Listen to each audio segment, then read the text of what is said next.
За энэ төрийн байгуулалтын байнгын орооны хуралдааныг дөнгөж сая нөхөж үзлээ зэн дээ.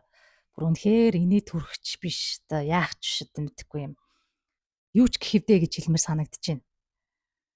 Энэ учиргүй нүүрсний хулгай нөгөө баримт өөрөө ярина гэд байсан манай ерөнхий сайд маань барууны хэвлэл бичигдсэн зүйлийг гарцаагүй нотлох баримт мэтээр ярьж байх юм. Одоо бүр гайхлаа. За тэгээ засгийн газрын хийх ёстой үндсэн ажил нь одоо гинтэргээс урьдчилан сэргийлэх ажлыг гинт хэрэгтэй тэмцэж одоо бараг л хэрэг илрүүлэх рүү гуйвуулж ийн үндсэн хуулийн заалтыг илтэн гэж мушгиж бүр ярьж ахын. Тэгээд одоо бүр дээр ёстой үнэхээр хэлэхүүг олдохгүй байна.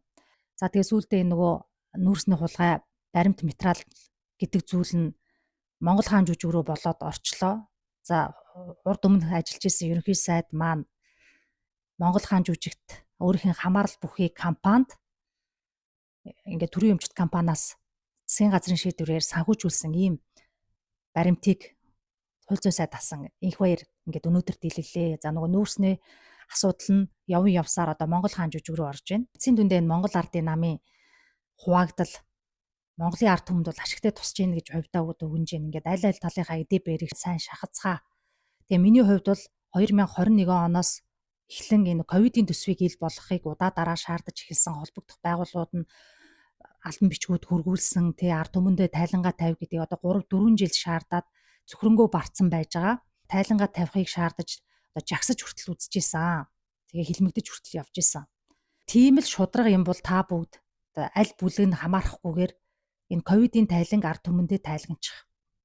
Үнэн зөвөөр ард түмэндээ хөндлөнгийн аудитын байгууллагыг оруулаад тайлганчих. Үнэхээр ард түмнийхээ төлөө гэсэн сэтгэлтэй үнэхээр шударгын туйл юм бол та бүгд энэ ковидын төсвийг хэрхэн зарцуулснаа албан ёсоор ард түмэндээ тайлганчих.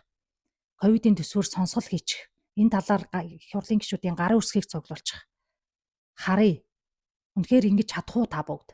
Яг үндсэндээ энэ ковидын тайланд энэ гадаадын зээл тусламж аж ахуй нэгж байгууллагууд тэр битгий 10 жилийн хүүхдүүд хүртэл та нар санаж байгаа бол өөрсдийнхөө цуглуулсан мөнгийг засгийн газартаа хандуулж улсын онцгой комиссад хандуулж исэн мартаагүй бол тийм байгаа. Энд Монголын ард түмэн шаардах хэрэгтэй, хандивлагч байгууллагууд шаардах хэрэгтэй. Тэгээд үүнийг үнэхээр зориултын дагуу зарцуулсан уу юу гэдгийг ард түмэндээ тайлганчих. Түүнийг чинь л харъя.